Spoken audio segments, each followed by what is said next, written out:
नमस्कार दोस्तों, आसनसोल टाइम्स में आपका स्वागत है। मैं बापी बनर्जी अपने सहयोगी बिरजी सिलाई अंसारी के साथ इस वक्त हम लोग मौजूद हैं आसनसोल नगर निगम के 41 नंबर वार्ड के टीएमसी पार्षद रणबीर सिंह उर्फ जीतू सिंह जी के साथ।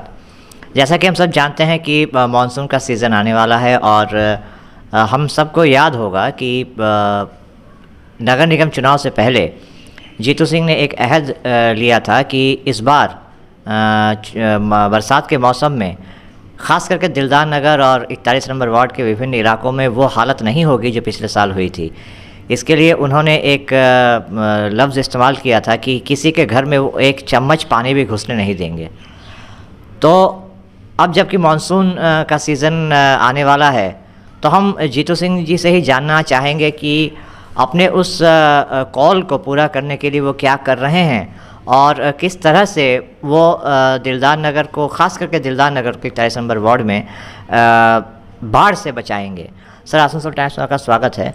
तो किस तरह से आप तैयारी कर रहे हैं मानसून की? सबसे पहले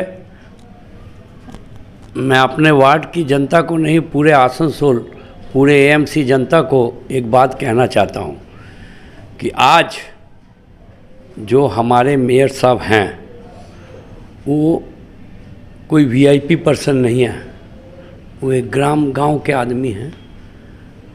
और ममता बनर्जी ने उनको जो यहाँ चार्ज दिया है वो सराहनीय, जितना सराहिए उतना कम है, क्योंकि वो उतना अप्रोचेबल मेयर मुझे नहीं लगता कि पूरे हिंदुस्तान में कहीं भी है। और उसके साथ साथ हमारे जो एमएलए साहब हैं वो भी बहुत ज़्यादा अप्रोचेबल है, कोई भी आदमी उनसे मिल सकता है, उनके पास कोई वीआईपी कल्चर नहीं है।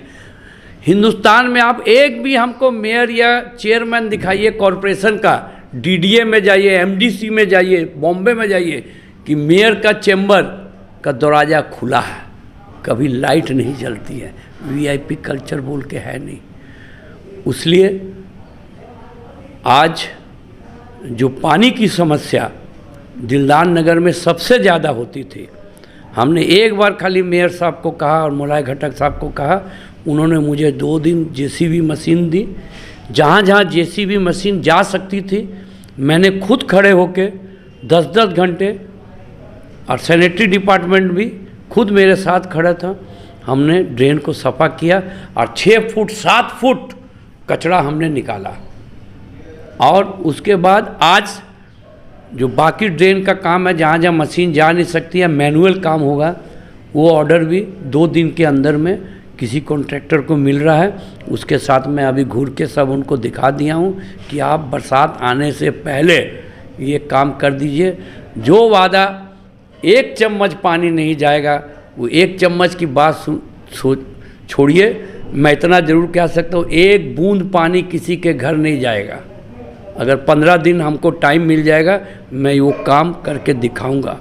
सर, यहाँ पे बहुत अच्छी बात है और ख़ास करके दिलदार नगर के लोगों के लिए तो बहुत ही राहत की बात है जो आपने अभी कही। लेकिन कहीं ना कहीं यहाँ पे मैं एक जनरल बात करना चाहता हूँ। आपने कहा कि 6 फुट कचरा आपने निकाला, तो जाहिर सी बात है ये 6 फुट कचरा एक दिन में नहीं हुआ होगा, ये सालों साल हुआ होगा।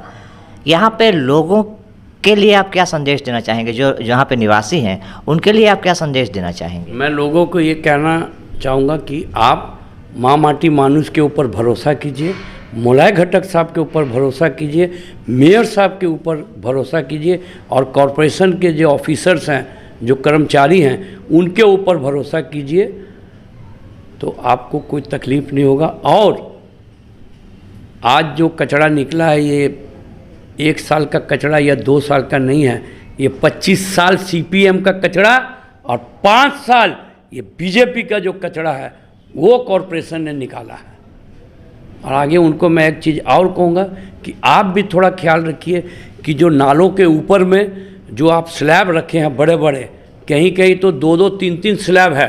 जैसे ये मुर्गा साल मेडिसिन वाला, इसने 3-3 स्लैब लगा के रखे हैं। जब कॉरपोरेशन वाले तोड़ने गए तो इन्होंने कहा कि नोटिस लाइए। तो मैं कह देना चाहता हूँ, सुप्रीम कोर्ट का 2 वर्डिक है। First verdict illegal construction cannot be made legal by paying fine, looking to the safety of the people. Second verdict उन्होंने कुछ दिन पहले दिया, जब दिल्ली में जंगपुरी में ना कहाँ पर तोड़ा गया सब कुछ, उन्होंने वर्डिक दिया था illegal construction can be demolish without any notice. तो वो जो पढ़े लिखे बिजनेसमैन हैं उनको मैं कह देना चाहता हूँ कि आप 4-5 आदमी जो डेवलपमेंट काम है मुर्गा साल 41 नंबर वार्ड का, उसको रोक नहीं सकते, क्योंकि कॉरपोरेशन ने लोगों को वादा किया है कि उनके घर में पानी नहीं जाएगा। और अब आपको नोटिस मिल गया है, आप अपनी साफ़ सफाई करिए, और जो जगह आपने कॉरपोरेशन की या नाली की ली है उसको आपको हाथ जोड़ के विनती है आप उसको हटा दीजिए। हमने ये भी देखा है कि आप कुछ गलियों का भी मरम्मत कर रहे हैं, निर्माण कर रहे हैं, तो इस बारे में कुछ बताइए। जो गली 25 साल से नहीं बनी, जैसे एक गली है, एक इलाका है मुस्लिम कम्युनिटी और हिंदू कम्युनिटी मिला के, जैसे बोलते हैं ना मुस्लिम पाड़ा हिंदू पाड़ा, वो मिला के जब ज्वाइन होती है, वहाँ पर 30 साल से कोई नाली नहीं बना, न बीजेपी ने बनाया न सीपीएम ने बनाया। वो नाली एक हफ्ते के अंदर में वो नाली मोटा मोटी 80% काम हो गया है, 20% जो काम है वो भी कर दूंगा। उसके बाद जो सबसे बड़ी एक हमारी दिलदार नगर की माँ बहन बेटियों की ख्वाहिश है कि हमारे दिलदार नगर में छठ मैया को मानने वाले बहुत लेडीज़ हैं, बहुत घर हैं, किंतु उनके अपने इलाके में कोई छठ घाट नहीं है, तालाब होते हुए भी छठ घाट नहीं है। आज चीफ मिनिस्टर श्री ममता बनर्जी ने चिट्ठी दे के कहा है कि वहाँ पर एक छठ घाट बने, एक पार्क बने। वो कागज़ बन गया है, बन के अप्रूव हो गया है। मुझे लगता है कि 20 दिन 25 दिन के अंदर में वो टेंडर हो जाएगा और वो एक देखने लायक चीज़ बनेगी। वो कॉरपोरेशन मुलाई घटक साहब मेयर साहब के आशीर्वाद से एक देखने लायक छठ घाट और एक पार्क बनेगा छोटा सा, क्योंकि हमारे जो दिलदार नगर के वासी हैं वो चाहते हैं कि कोई डेवलप नहीं हुआ, आज हो रहा है काम। सर आप जानते हैं आप बहुत बिजी हैं, आप कह रहे थे कि आपको अपने वार्ड में भी जाना है। आखिरी सवाल, आप 41 नंबर वार्ड के पार्षद हैं, एक तरह से आप गार्डियन हैं वहाँ के, तो जैसे कि आपने कहा कि कचरे की बात आपने कही, तो लोगों को आप क्या संदेश देना चाहेंगे अपने वार्ड को स्वच्छ रखने के लिए, साफ़ सुथरा रखने के लिए, नालियों को साफ़ सुथरा रखने के लिए लोगों को एज ए गार्डियन, अभिभावक, आप क्या संदेश देना चाहेंगे? मैं उनको एक ही चीज़ कहना चाहता हूँ कि अभी सबके घर में कॉरपोरेशन की तरफ से 30 रुपये में बाल्टी दी जा रही है। आप बाल्टी में कचरा फेंकिए, कॉरपोरेशन वाले बंदे आएंगे, सीटी बजाएंगे, आपके घर से बाल्टी लेके चले जाएंगे। अगर नहीं होता है, नहीं मानते हैं, तो मैं नेक्स्ट स्टेप होगा, जब नाली मेरी क्लीन हो जाएगी, मैं नाली के ऊपर में एक लोहे का मैंने जाली बना के मैं दे दूंगा, पोर्टेबल जाली, जिससे साफ भी होगा, कोई कचरा नाली के अंदर नहीं जाएगा। और मैं हाथ जोड़ के दिलदार नगर के वासियों को कहना चाहता हूँ कि आपने जो बड़ी बड़ी बिल्डिंगें बनाई हैं, कॉरपोरेशन को आप टैक्स नहीं देते हैं, तो कॉरपोरेशन को आप टैक्स दीजिए ताकि कॉरपोरेशन को कुछ पैसा आए, कॉरपोरेशन वही पैसे से आपका वार्ड का डेवलप करेगा। यहाँ देखा जाता है बड़ी बड़ी बिल्डिंगें हैं, टैक्स नहीं है, उनका भी कसूर नहीं है, टैक्स लेने वाला कोई नहीं है, टैक्स सिस्टम भी वैसे ही था। अब चेयरमैन साहब ने कहा है, आरओ साहब ने कहा है कि हम भेजेंगे घर घर में आदमी, जिसका प्लान पास नहीं है प्लान पास कराइए, सरकार को टैक्स भी दीजिए, सरकार को टैक्स दीजिएगा तब ना सरकार आपको सुविधा देगी। मैं खाली कॉरपोरेशन से मांगूंगा दो, कॉरपोरेशन तो मुझे एक बार कहेगा भाई आप क्या दे रहे हो वार्ड से। वार्ड में मैं उन लोगों को भी कहूँगा कि बड़े बड़े लोग जो हैं, आप भी जाइए, आप भी अपना टैक्स रिव्यू करवाइए, कॉरपोरेशन को रेवेन्यू कलेक्शन में दीजिए, ताकि कॉरपोरेशन कुछ हद तक आपका अच्छा काम करा सके। जी हाँ, यहाँ पे जीतू सिंह जी की ये बात सुन के मुझे पूर्व प्रधानमंत्री पंडित जवाहरलाल नेहरू जी की एक बात याद आ गई। उन्होंने एक बार कहा था कि ये मत पूछिए कि राष्ट्र ने आपको क्या दिया, ये सोचिए कि आपने राष्ट्र को क्या दिया। तो नगर निगम के बारे में भी यही बात लागू होती है कि हमें, जाहिर सी बात है, नगर निगम को नागरिक सुविधाएं मुहैया करानी होगी, लेकिन इसके लिए भी नागरिकों की भी कुछ जिम्मेदारी बनती है। और जीतू सिंह जी का कहना है कि नागरिकों को उन जिम्मेदारियों को पूरा करना चाहिए। और देखते हैं, और ये भी और भी कुछ संदेश देना चाहते हैं। और एक संदेश है कि हमारे वार्ड में बड़ी बड़ी बिल्डिंगें हैं, एसी लगे हुए हैं, किंतु टैक्स नहीं है, प्लान पास नहीं है। क्यों? और रेसिडेंटल एरिया में बिजनेस हो रहा है, कमर्शियल। कल अगर भगवान न करे कुछ घटना घट जाए, जैसे दिल्ली में अभी घटी, तो उसका जिम्मेवार तो हम होंगे, कॉरपोरेशन होगा। इसीलिए कॉरपोरेशन को मैं कहूँगा कि आप लोग इमीडिएट एक्शन लीजिए। और मैं आपको कहता हूँ, अगर आप एक्शन लीजिएगा 2 से 3 करोड़ रुपया आपका रेवेन्यू आ जाएगा। तो क्या आपने इस बाबत कुछ स्पेसिफिक कंप्लेंट किया है कॉरपोरेशन में? हमने 5-5 चिट्ठी दी है, काम चालू है। क्या कि भाई हम एक बिजनेसमैन हैं, अगर हमको लेबर हमको कमा के देगी तो हम लेबर को हर चीज़ देंगे।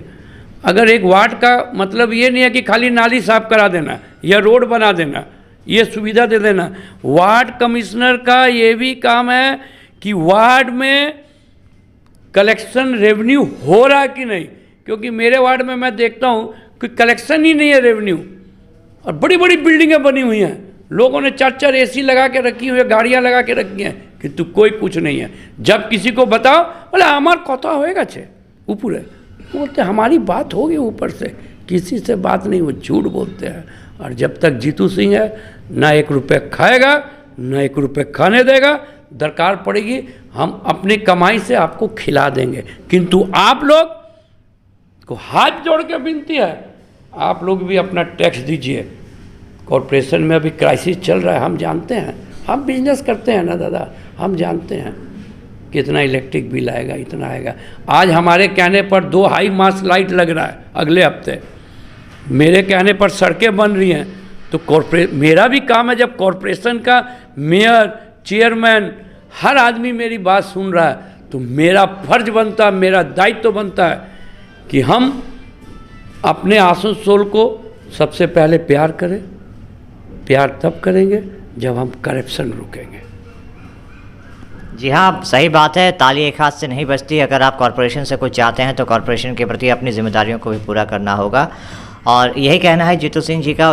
इनका कहना है कि भविष्य में और भी डेवलपमेंट के काम होंगे, बस वो मेयर साहब, चेयरमैन साहब और मंत्री जी पे भरोसा रखें। लोगों से उनका यही संदेश है। तो देखते हैं रणबीर सिंह, जीतू सिंह जी के ये जो दावे हैं, ये मानसून अब ज़्यादा दूर नहीं है, लेकिन इनका दावा है कि 1 चम्मच तो क्या, 1 बूंद पानी भी दिलदार नगर के लोगों के घर में नहीं घुसेगी। सर, आसनसोल टाइम्स से बात करने के लिए आपका बहुत बहुत धन्यवाद। तो ये थे जीतू सिंह जी। और हम बने रहिए आसनसोल टाइम्स के साथ। हम आपको मानसून से पहले और भी वार्डों का इसी तरह से आपको ये कराते रहेंगे, दिखाते रहेंगे सूरत हाल।